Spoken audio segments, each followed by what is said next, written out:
Et là, je leur donne cette attestation de conformité et je suis raccordé au réseau. D'accord. Faire attention que beaucoup de rénovations, de constructions faites par des particuliers ou des électriciens ne vont pas jusqu'au bout. Donc, je n'ai pas mon consuel, je n'ai pas mon raccordement au réseau. Donc, je reste sur mon compteur de chantier. Il y en a beaucoup, ça arrive beaucoup ça? Ça arrive beaucoup et malheureusement, une fois qu'on rentre dans ce schéma-là, pour en sortir, c'est compliqué. Parce que si on n'a pas été jusqu'au bout, c'est qu'on a eu un problème, c'est qu'il y a une malfaçon et qu'il faut régler des malfaçons.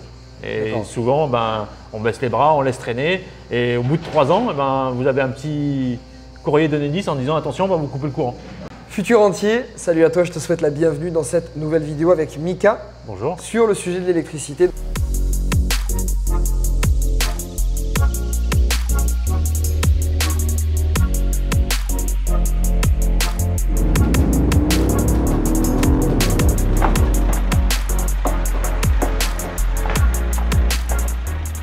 Et donc je te rappelle encore une fois, le but de ces vidéos, je fais une construction de 2 maisons, j'ai décidé de découper en chaque étape ce projet de construction. Donc là aujourd'hui on est sur la partie électricité et précisément dans cette vidéo on va parler de l'installation définitive du compteur sur un chantier, sur une construction. Sur une construction. Voilà. Donc explique-nous comment ça se passe, par quoi on démarre. On parle du compteur définitif, ça veut dire que j'ai passé par la phase compteur de chantier. J'ai eu mon compteur de chantier, j'ai fait mes travaux. Pardon, mais du coup pour ceux qui veulent démarrer, première étape, ce compteur de chantier, comment est-ce qu'il l'installe? Quel type de demande il doit faire? On appelle tout simplement Enedis. Aujourd'hui, c'est le distributeur du réseau. D'accord. C'est le gestionnaire du réseau. Et on leur demande un compteur de chantier. Donc, on appelle, il y a un numéro, un 0800, on les appelle. On a un interlocuteur au début. Il va nous demander le titre de propriété, le plan cadastral, où se situe, quelle puissance j'ai besoin pour faire le chantier. On va ouvrir un dossier. 3-4 semaines après, je vais avoir un rendez-vous avec Enedis. Ils vont regarder la faisabilité. Qu'est-ce qu'ils ont à faire? Où est-ce qu'ils peuvent prendre le courant? Il se passe à peu près 3-4 semaines. On vient m'installer mon compteur de chantier. Un électricien ou la personne qui fait le chantier doit être présent parce qu'il doit fournir du matériel, un coffret, un bout de câble. Enedis n'a à charge que le raccordement au réseau. Tout le reste, c'est à la charge du propriétaire ou de l'électricien qui doit faire ce raccordement-là. Ça, c'est la première phase. Je fais mes travaux. J'ai fait mes travaux selon les normes et les règlements en vigueur. J'ai fait ma demande de consuel. J'ai mon consuel validé, le Graal de l'électricien ou de la personne qui a fait l'électricité. On te renvoie vers la vidéo du consuel qu'on a faite qui t'explique en détail ce que c'est. Et ça veut dire que j'ai bien travaillé. Là, une fois que j'ai ça, ce papier dans les mains, je peux faire ma demande de raccordement au réseau, la demande définitive. J'appelle Enedis, toujours le distributeur. Un devis est réalisé, mais ça on essaye de le faire à l'avance parce que des fois il y a 150 mètres de tranchée à faire ou des fois c'est juste à côté, ça va vite. Et là je leur donne cette attestation de conformité et je suis raccordé au réseau. D'accord. Faire attention que beaucoup de rénovations, de constructions faites par des particuliers ou des électriciens ne vont pas jusqu'au bout. Donc je n'ai pas mon consuel, je n'ai pas mon raccordement au réseau. Donc je reste sur mon compteur de chantier. Il y en a beaucoup, ça arrive beaucoup ça? Ça arrive beaucoup et malheureusement, une fois qu'on rentre dans ce schéma-là, pour en sortir, c'est compliqué. Parce que si on n'a pas été jusqu'au bout, c'est qu'on a eu un problème, c'est qu'il y a une malfaçon et qu'il faut régler des malfaçons. Et souvent, on baisse les bras, on laisse traîner et au bout de 3 ans, vous avez un petit courrier d'Enedis en disant attention, on va vous couper le courant. Et donc on peut 3 ans de délai maximum. 3 ans de délai. C'est 2 ans. Au bout de 2 ans, on vous donne un délai supplémentaire. Si vous arrivez à prouver que vous êtes encore en chantier, on vous rallonge ce délai de 1 an. Moi, vu certains cas, il y a des personnes qui ont été jusqu'à 10 ans, mais parce que ils ont fait leurs travaux eux-mêmes. Ils ont fait leurs travaux eux-mêmes et tout. Ils arrivaient à prouver que ce n'était pas un électricien qui faisait les travaux. Mais au bout d'un moment, c'est au risque et péril. Surtout que le courant coûte plus cher. C'est un compteur de chantier, mais avec du courant qui coûte plus cher. Donc aujourd'hui, ce n'est pas dans l'intérêt du particulier de garder un compteur de chantier. Surtout que sa maison, elle n'est pas terminée.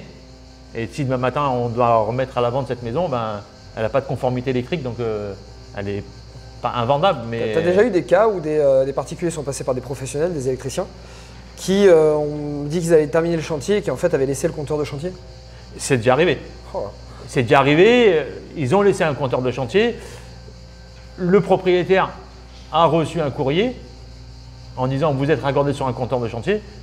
Et ils ont appelé l'électricien, mais bon, s'il était parti comme ça, bon, ben, l'électricien n'était plus là ou il faisait le mort. Et puis après, ben, le propriétaire a appelé un autre électricien pour essayer de finir, essayer de rattraper. Et des fois, on ne peut pas rattraper comme ça, sans faire de casse, sans faire de… Ben, dans les premières vidéos qu'on a vues ensemble, il y avait des normes dans une salle de bain, une prise qui est trop près d'une douche.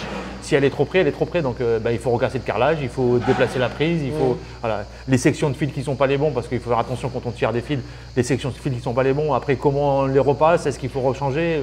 Il y a beaucoup de normes qui rentrent. C'est pour ça que vraiment, on finalise et on demande à son électricien sa fin de chantier, donc son consuel. D'accord. Parle-leur d'un exemple concret qu'on a eu ici avec un voisin.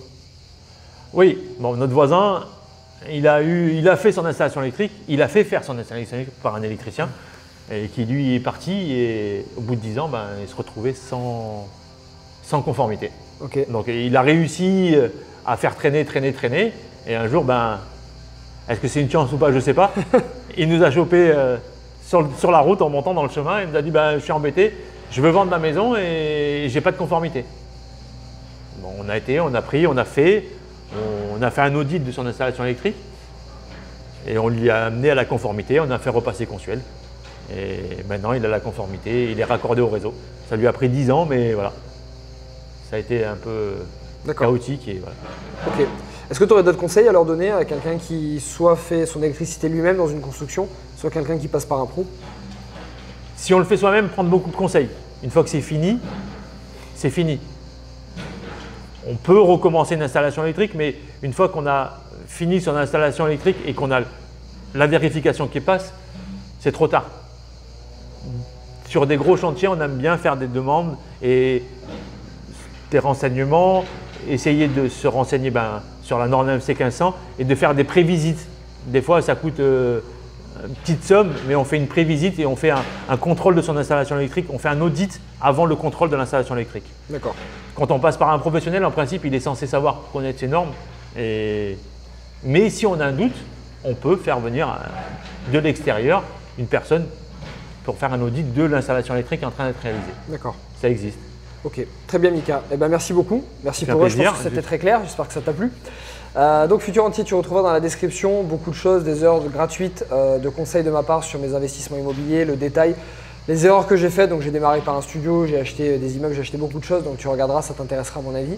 Tu trouveras également des conseils gratuits sur la construction, sur la rénovation, les contacts de Mika si tu as besoin d'un électricien sur la Côte d'Azur, c'est lui qui s'occupe des chantiers de mes 2 maisons, il a une très belle boîte d'électricité.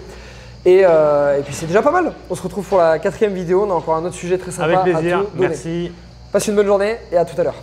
Au revoir.